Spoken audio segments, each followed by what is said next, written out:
নমস্কার, আলোর বর্তিকা news channel থেকে আমি প্রজ্ঞা পারিজাত আছি। আজকে ইউসুফ মোল্লা দাদার সাথে প্রতিভার সন্ধানে পত্রিকার ত্রৈমাসিক পত্রিকার একটা প্রেস মিট হলো। সেই ব্যাপারে দাদার কাছ থেকে আমরা কিছু শুনে নেব। নমস্কার আপনাকে। নমস্কার। আজকের আমরা প্রতিভা সন্ধানে পত্রিকার সর্বভারতীয় কমিটির আজকের প্রথম আমরা বৈঠক করলাম, মানে ফিজিক্যালি। এর আগে আমরা অনলাইনে মিটিং করেছিলাম। আজকের এই মিটিংটা হলো আগামী 4 অক্টোবর আমরা ন্যাশনাল কনফারেন্স জাতীয় সাহিত্য সম্মেলন করব। আজকে আমাদের পশ্চিমবঙ্গের বিভিন্ন জায়গায় থেকে এখানে আমাদের কবি সাহিত্যিক বন্ধুরা বা আমাদের সদস্যরা এখানে এসছে। ফলে আজকের আমাদের মধ্যে বিভিন্ন বিষয় নিয়ে আলোচনা হয়েছে যে আগামী 4 তারিখে আমাদের জাতীয় সম্মেলনটা কত সুন্দরভাবে আমরা করতে পারি, তার জন্য একটা সাব কমিটি গঠন করতে হবে। নতুন লেখকদের, যেহেতু প্রতিভা সন্ধানে নতুন লেখকদের তাদের স্থানটা প্রথমে দিতে হবে। ফলে আগামী দিনে এই যে আমরা গত বছর এই প্রতিভা সন্ধানের পত্রিকার রজত জয়ন্তী উপলক্ষে আমরা বিশ্ব সাহিত্য সম্মেলন করেছি এবং সেখান থেকে 1 বছর ধরে আমরা বিভিন্ন কর্মসূচি পালন করে এসেছি। এবার আগামী 6ই অক্টোবর তার সমাপ্তি অনুষ্ঠান আর জাতীয় সম্মেলনের মধ্য দিয়ে এই অনুষ্ঠানটা আমরা রজত জয়ন্তী সমাপ্ত করব। এখানে আমাদের বিশেষ সংখ্যা আমাদের প্রকাশিত হবে। ডক্টর APJ আব্দুল কালামের উপর আমরা বিশেষ সংখ্যা আমরা প্রকাশ করব। এছাড়া বিভিন্ন মনীষীদের ওপর লেখা বা অন্যান্য লেখাগুলো থাকবে। আর এই প্রোগ্রামে অনুষ্ঠানে আমরা চাইব নিত্য নতুন কচি কাঁচা যারা লেখালেখি করছেন তাদেরকে অগ্রাধিকার দেওয়া এবং এই অনুষ্ঠানে আপামর সর্বস্তরে সুবোধ সম্পন্ন মানুষ গতবারে বিশ্ব সাহিত্য সম্মেলনে যেমন সাহায্য সহযোগিতা করেছিলেন, আগামী দিনে সেই সাহায্য সহযোগিতা করবেন এই আশায় প্রতিভা সন্ধান পত্রিকা এগিয়ে চলেছে। আর একটা প্রশ্ন ইউসুফবাবু, 25 বছরে 25 জনকে সম্বর্ধনা করেছেন, তাই তো? এবারে এরকম একটা কথা বোধহয় এখানে হচ্ছিল, তা আমি এরকম কি ভাবনা চিন্তা রয়েছে যে প্রতি বছর যত এগোবে সম্বর্ধনার পারদা মানে সংখ্যা এক করে বাড়বে, বা এই যে 25 বছরের শেষতম সংখ্যায় এরকম কি ভাবনা আপনারা কি ভেবেছেন? নতুন প্রতিভাদের সম্মানিত করে উৎসাহিত করবার পরিকল্পনা কি প্রতিভা সন্ধানে করেছে? আজকের আমাদের যে কমিটি মিটিং, এখান থেকে আমাদের কমিটির এক বিশিষ্ট সদস্য বন্ধু তিনি একটা প্রপোজাল রেখেছেন যে 25 বছরে আমাদের মানে কচি কাঁচা নতুন প্রতিভা 25 জনকে সম্বর্ধিত করা হোক। এবার আমাদের কমিটির আবার কোর কমিটি সব মিলে আমরা একটা সিদ্ধান্তে যাব।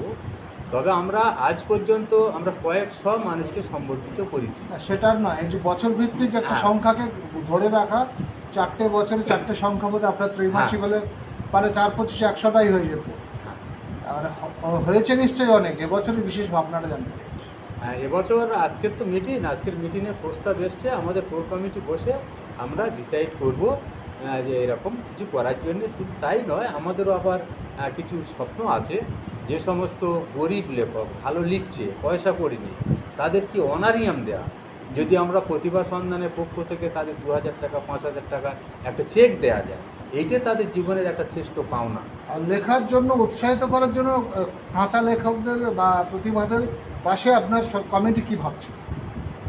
কচি কাঁচা লেখকদেরকে যাতে আমরা ভালোভাবে লেখার জগতে ফিরিয়ে আনতে পারি বা লেখার প্রতি মানে উপযোগী মনোভাব তৈরি করতে পারি, তার জন্যে আমাদের একটা সিলেকশান বোর্ড আছে।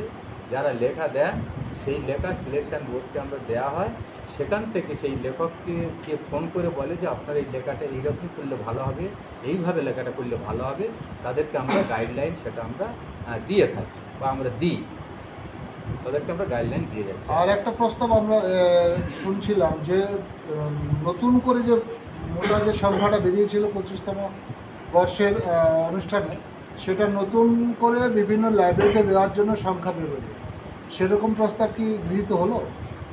নতুন বলতে আমার যে সংখ্যাটা বেড়েছে, আমরা তো প্রতি সংখ্যায় আমরা দিই। কলকাতার ন্যাশনাল লাইব্রেরিতে দিই, আমাদের দক্ষিণ চব্বিশ পরগনা জেলা পাঠাগারে, আলিপুরে গ্রন্থাগারে দিই, এবং এছাড়া দিল্লি লাইব্রেরিতে, বম্বে লাইব্রেরিতে এবং বিদেশে লন্ডনের লাইব্রেরিতেও আমাদের পত্রিকা যায়। আমরা বিভিন্ন জায়গায় পাঠিয়ে দিই। এবং এর এডিটোরিয়াল পার্টটা কিন্তু আরও সচেতনভাবে দেখতে হবে, যাতে আপনার ওই ইন্টারন্যাশনাল লেভেলে যখন যায় পত্রিকার গুণগত মানের একটা যে স্পিরিটটা বজায় থাকে, সেজন্য কিন্তু আপনার কমিটিকে আরও সতর্ক থাকতে হবে বলে বারে বারে বার্তা আজকে এসেছে। সেটা নিয়ে আপনার শেষ সিদ্ধান্ত। সেটা বলতে দেখুন, আমরা আজ পর্যন্ত প্রতিভা সন্ধানে তো আমরা বাংলা বিশেষ করে লেখা নিয়েছিলাম, কিন্তু যখন বিশ্ব সাহিত্য আমরা শুরু করলাম তারপর সর্বভারতীয় কমিটি হলো। এখানে ইংরাজি, হিন্দি, আসামিয়া ভাষা, বহু ভাষায় লেখা আমাদের আসছে। আমরা বিশ্ব সাহিত্যে সেটা আমরা ছাপিয়েছি এবং আগামী সংখ্যায় বিভিন্ন ভাষায় আমাদের বইটা ছাপানো হবে। অসংখ্য ধন্যবাদ। আমরা 4 অক্টোবরের দিকে তাকিয়ে রইলাম। আশা করি নতুনভাবে প্রতিভা সন্ধানকে আবার ছুতে পারবো আমরা। নমস্কার। নমস্কার, আলোর পত্রিকা নিউজ চ্যানেল থেকে আজকে আমি আছি প্রেস মিটে প্রতিভার সন্ধানের পত্রিকা। আগামী 4 অক্টোবর 2026 একটা অনুষ্ঠান হতে চলেছে, সেই বিষয়ে দাদার কাছ থেকে আমরা কিছু শুনে নেব। আমি শ্রী শ্রীমন্ত কুমার মণ্ডল বলছি।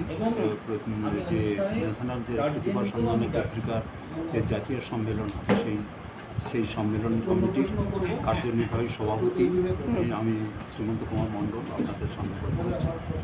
ব্যাপারটা হচ্ছে যে আমরা চেষ্টা করছি, আমরা বিগত 2025-এ আমরা বিশ্ব সাহিত্য সম্মেলন একটা লিটল ম্যাগাজিনের পক্ষ থেকে উদ্যোগ নিয়ে আমরা করেছিলাম। তাতে কিছু আমাদের ত্রুটি বিচ্যুতি আমাদের চোখে পড়েছে, সেইগুলোকে কাটিয়ে ওঠার জন্য আমরা ক্রমান্বয়ে বসছি। যেহেতু আমরা কর্পোরেট সেক্টর নই, আমরা মাল্টি ন্যাশনাল কোম্পানি নই যে হাবক টাকা রয়েছে সমস্ত লোক লাগিয়ে, মাইনে করে লোক লাগিয়ে সমস্ত সব কিছু করব। যেহেতু লিটল ম্যাগাজিনের একটা ছোট্ট প্রাণ, সেই ছোট্ট প্রাণের উদ্যোগে যতটুকু সবাইকে গ্রুপ মিটিং করে করে করে করে আমরা চেষ্টা করছি এটা রেকটিফিকেশান করে কতটা স্বচ্ছতা জায়গায় আমরা পৌঁছতে পারি, কতটা মানুষের কাছে পরিষেবাটা দেয়া, এবং সেই সাথে সাথে হচ্ছে যে ভালো একটা সম্মেলন করা, এবং হচ্ছে যে স্মারক পুস্তিকাটা তৈরি হবে তা নির্ভুল হবে, এবং সেটার চেষ্টা করা একটা লাগাতার একটা চেষ্টা চলছে। তার জন্য বিশেষ বিশেষ কমিটি গঠন এবং সাব কমিটি গঠন, তারও কারণ একটা লিটল ম্যাগাজিনের হাল ধরার লোক থাকে, দাঁড় বাইবার লোক থাকে, সেই রকম জায়গা থেকে আমাদের লড়াইটা চলছে। 4 তারিখের 4 অক্টোবরের অনুষ্ঠানের সাফল্য কামনা করি, প্রতিভার সন্ধানের পত্রিকার অনুষ্ঠানের। আমি তো মনে করছি যে আমরা অনেকখানি মানে পিছনের যে ভুল ত্রুটি কাটিয়ে উঠে সফল হবই। হ্যাঁ, হবে সফল। এটা সফল হবই। হ্যাঁ, এই আশা রাখি যে এখন থেকে আমরা যে মানে লাগাতার চেষ্টা করছি, আমরা সফলতা পাবই সমস্ত দিক একদম থেকে। একদম ঠিক। ধন্যবাদ দাদা। নমস্কার। নমস্কার, আলোর পত্রিকা নিউজ চ্যানেল থেকে আমি প্রজ্ঞা পারিজাত আছি প্রতিভার সন্ধানে পত্রিকার প্রেস মিটে। আগামী 4 অক্টোবর 2026-এ আমরা আরেকটা সফল অনুষ্ঠান দেখতে চলেছি। তো সেই ব্যাপারে অপূর্বদার কাছ থেকে আমরা কিছু শুনে নেব। আমরা সকলেই জানি যে সাহিত্য মানে সামাজিক দর্পণ, এবং সেই সাহিত্যটাকে আমরা সমস্ত মানুষের মধ্যে সুস্থভাবে সুন্দরভাবে ছড়িয়ে দেওয়ার জন্য আমরা যেমন এই প্রতিভা সন্ধানের পক্ষ থেকে আমরা মৌলালিতে অনুষ্ঠান করেছি। বহু বিদগ্ধ মানুষ এসেছিলেন বহু দেশ থেকে, এবং স্থানীয় অনেক মানুষ এসেছিলেন। আমাদের উদ্দেশ্য ছিল একটাই, যে যেসব বিদগ্ধ পণ্ডিতরা সাহিত্যের সঙ্গে যুক্ত রয়েছেন, গল্প লিখছেন, কবিতা লিখছেন, তাদের স্বীকৃতি দেওয়া। কারণ মানুষকে যদি আমরা তার কাজের স্বীকৃতি দিই, তার গতি বেড়ে যায়। আমরা সেই সাহিত্যের গতি বাড়ানোর জন্য আমরা সম্মেলন করেছি। আমরা একটা বড় পত্রিকা করেছিলাম, এবং সেই পত্রিকার মধ্যে উক্তি বা আগামী প্রজন্মের যে সব কবি বা সাহিত্যিকরা ছিল প্রত্যেকেরই লেখা সুন্দরভাবে আমাদের সেই জায়গা পেয়েছে। একদম। এক, দুই হচ্ছে আমরা এই যে শুরুটা করেছিলাম তার একটা শেষ দরকার। তাই আগামী 4 অক্টোবর আমরা সুন্দরভাবে আমরা আবার একটা অনুষ্ঠান করব এবং সেই অনুষ্ঠানটা করব আমরা সুপরিকল্পিতভাবে, সুচারুভাবে, সুন্দরভাবে। তার জন্যেই আজকে আমরা এই হলে প্রাথমিকভাবে আমরা যারা এই পত্রিকার সঙ্গে যুক্ত রয়েছি, সাহিত্যকে যারা ভালোবাসি, বিভিন্ন প্রান্ত থেকে তারা এসছেন, এমনকি কোচবিহার থেকেও আজকে আমাদের মধ্যে সাহিত্যপ্রেমীরা এসছে। আমরা আজকে প্রাথমিকভাবে একটা আলোচনা করলাম যে ভুলভ্রান্তিগুলো হয়েছে এবং কাজ করতে গেলে ভুলভ্রান্তি হয়, সেই ভুলভ্রান্তিগুলোকে যাতে আমরা ওভারকাম করে আগামী 4 অক্টোবর যাতে আমরা আরও সুন্দরভাবে একটা সাহিত্য সম্মেলন করতে পারি এবং সেই সম্মেলনের মাধ্যমে যাতে বাংলা সাহিত্যকে আপামর জনসাধারণের মধ্যে যাতে আমরা ছড়িয়ে দিতে পারি, তার জন্যে বক্তৃতা এবং সাহিত্য লেখা, পত্রিকা সমস্ত দিক থেকে আমরা ব্যবস্থা করছি। এবং শুধু আজকের দিনে নয়, আবার আমরা অনুষ্ঠান করব যাতে করে আমরা আলোচনা করব। এবং আমাদের এই কমিটির মধ্যে রয়েছে ইউসুফ ভাই, অত্যন্ত পরিশ্রমী লোক এবং অত্যন্ত মানে কর্ডিয়াল, ভদ্র, অমায়িক, আর তার কথাবার্তা রুচিসম্মত। তার ডাকে না এসে আমরা পারি না। আমরা চাই ইউসুফ ভাইয়ের পাশে রয়েছি এবং এই যে আমাদের যে পত্রিকা সেটা যাতে আরও সুন্দর হয়, অনুষ্ঠানটা সুন্দর হয়, তার জন্যই ব্যবস্থা। ধন্যবাদ, নমস্কার। দাদা, প্রতিভার সন্ধানে পত্রিকা নিয়ে যদি আমাদেরকে কিছু বলেন। প্রতিভা সন্ধানে পত্রিকা 2000 সাল থেকে ইউসুফ মোল্লার সম্পাদনায় চলছে। সাথে করে উনি আমার এলাকার মানুষ ছিলেন, এক সময় এখন কলকাতাতে বসবাস করেন।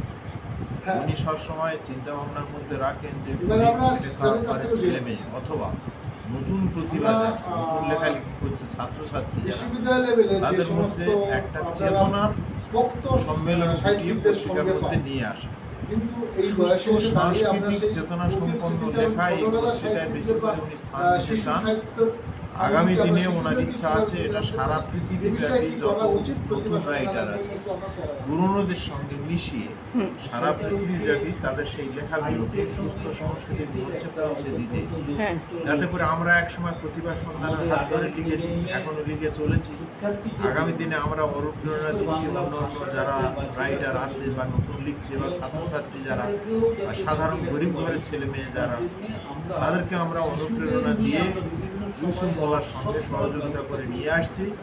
আগামী দিনে সুস্থ সংস্কৃতির জগতের আঙিনায় যাতে আমাদের সারা বাংলা, সারা পৃথিবীতে একটা সংস্কৃতির অঙ্গন রূপে আগামী দিনে প্রভাবিত হয় বা একটা স্বাক্ষর রাখে, সেই ইচ্ছা আমাদের মধ্যে আছে। প্রত্যেকে ইউসুফ মোল্লার সঙ্গে আমরা থেকে প্রতিভার সন্ধান পত্রিকার সঙ্গে আমরা সবসময় রয়েছি।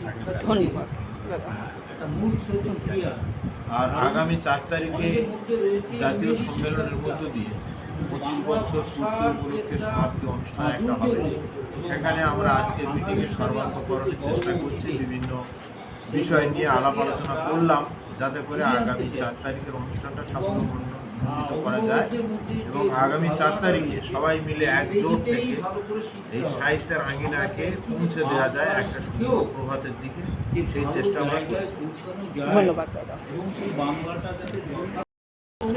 প্রতিভার সন্ধানে পত্রিকার বিষয়ে এই যে যেটা 25 বছরের বা রজত জয়ন্তী যেটা হবে সেই বিষয় নিয়ে আমাদের কিছু বলুন। প্রতিভা সন্ধানের মাধ্যমে আমরা কী করে নতুন নতুন লেখার যে কলম সেটা সৃষ্টি করতে পারি, তার মধ্যে একটা ভাবনা আমাদের রয়েছে। সৃষ্টির থেকেই এটা হয়েছিল। বিদ্যালয় স্তরে যে শিশুরা রয়েছে সেই শিশুদের কাছ থেকে লেখা নিয়ে সেগুলো বিদ্যালয়ের শিক্ষকরা দেখে যদি দেওয়াল পত্রিকা করে এবং সেখান থেকে মান্থলি পত্রিকা ওরা করতে পারে, সেগুলো কালেকশন করে আমরা আমাদের প্রতিভা সন্ধানের যে পত্রিকা সেখানেও নিয়ে আসতে পারি। তাদের মধ্যে একটা জাগরণ ঘটবে লেখার, এটা আমাদের একটা বিশেষ কর্মসূচি। ধন্যবাদ। প্রতিভার সন্ধানে পত্রিকার বিষয়ে যদি কিছু শুনি আপনার মুখ থেকে। প্রতিভা সন্ধানের পত্রিকার সঙ্গে আমরা বহুদিন আগে থেকে যুক্ত। প্রতিভা সন্ধান পত্রিকা তার 2000 বছর শুরু থেকে আজ এই 2025 এবং 26 বছরের এই রজত জয়ন্তী করল। এই রজত জয়ন্তী উৎসব হলো বিশ্ব সাহিত্য সম্মেলনের মধ্য দিয়ে এবং সেসবে জাতীয় সাহিত্য সম্মেলনের মধ্য দিয়ে এর পরিসমাপ্তি হবে। এই প্রতিভা সন্ধানের পত্রিকার যিনি কর্ণধার মাননীয় সম্পাদক ইউসুফ মোল্লা, তিনি অক্লান্ত পরিশ্রম করে এবং যেন প্রকারের অনেক ঘাত প্রতিঘাতের মধ্য দিয়ে এই পত্রিকাটি উনি এই 25 বছর ধরে টেনে এনেছেন এবং উনি চাইছেন যে ওনার প্রতিভা সন্ধানের মধ্য দিয়ে প্রতিভার সন্ধান হোক, প্রতিভারা এগিয়ে আসুক, নতুন প্রতিভা আরও প্রতিভান্বিত হোক, এইটা উনি চাইছেন। এবং সাথে সাথে উনি আজকে একটা বড় প্ল্যাটফর্মও তৈরি করেছেন। উনি অনেক মানুষকে কাছে পেয়েছেন, তাদের সান্নিধ্য সহযোগিতা পাচ্ছেন। আমি আশা করব প্রতিভা সন্ধান যেভাবে পা করে হাঁটি পা করে এগোতে একটু করে এগোতে চলছিল, তা সে একদিনও এগোতে অনেকটা দূর পৌঁছে যাবে। এবং যারা ওনার সঙ্গে আজকে রথী মহারথী, আমাদের বিদ্যজন, গুণীজন এবং বড় বড় কবি সাহিত্যিক, প্রথিত যশা কবি সাহিত্যিক যারা এসেছেন, তারা ওনার সঙ্গে থাকবেন, সাহায্য করবেন, সহযোগিতা করবেন, পরামর্শ দেবেন। আর প্রতিভা সন্ধান যে একদিন আমাদের বাংলার গৌরবের জায়গায় পৌঁছে যাবে, এটাই আশা করি। ধন্যবাদ। আর আগামী 4 অক্টোবর আমাদের জাতীয় সাহিত্য সম্মেলন, তার সার্বিক সাফল্য কামনা করে এবং উপস্থিত সবাইকে, গুণীজনকে আমার আন্তরিক শ্রদ্ধা, ভালোবাসা এবং সম্মান জানিয়ে আমার প্রতিপাদকতা শেষ করছি। ধন্যবাদ। যে আলোচনা সভায় এসে আপনাদের মূল্যায়ন বা অনুভূতি। আমি হচ্ছি দেবব্রত যাদব। আমি ভারত হেভি ইলেকট্রিক্যালস, দক্ষিণ ভারতে তামিলনাড়ুতে ছিলাম 37 বছর। এখানে সাহিত্য এবং অন্যান্য শিক্ষা জগতের জন্য ইনস্টিটিউট করে রেখেছি, ইনস্টিটিউট অবস্থিত। এবং এই সাহিত্য জগতে যেটা দেখেছি, ছোট শিশুদের, বাচ্চাদের, তারা লিখতে আসে বা লেখা নিয়ে এসে জমা দেয় বা অংশগ্রহণ করে কম। তাদের মানে ফ্যামিলি ব্যাকগ্রাউন্ড বা বাবা মাদের থেকে সাপোর্টটা একটু কম থাকে, যেহেতু ওর মধ্যে প্রফেশন বা বৃত্তিগত ওর মধ্যে তারা পথ দেখতে পায় না বলে, তো সেই জন্যে ওদের শিক্ষাটাও হয় না। সেই জন্যে আমরা এখন এগিয়ে চলেছি এবং কমিটিতে আমরা আজকে আলোচনা হয়েছে যে আমরা কীভাবে ওই শিক্ষাটা দেবো, অর্থাৎ কীভাবে লিখতে পারা যায়, লেখার মান উন্নত করার জন্যে। ভাবনা থাকে তাদের অনেক, কিন্তু লেখার মানটার জন্যে ভাষায় প্রকাশ করতে, ছন্দে প্রকাশ করতে, সাহিত্যে প্রকাশ করতে সে পথটাও দেখানো হয়। একটা পথ দেখানো দরকার। আমরা দেখেছি বসে আঁকো প্রতিযোগিতায় বিশেষ করে ছোটদেরকে আমরা টেনে আনি, তারা সেই আশায় চলেও আসে। প্রচুর ছেলে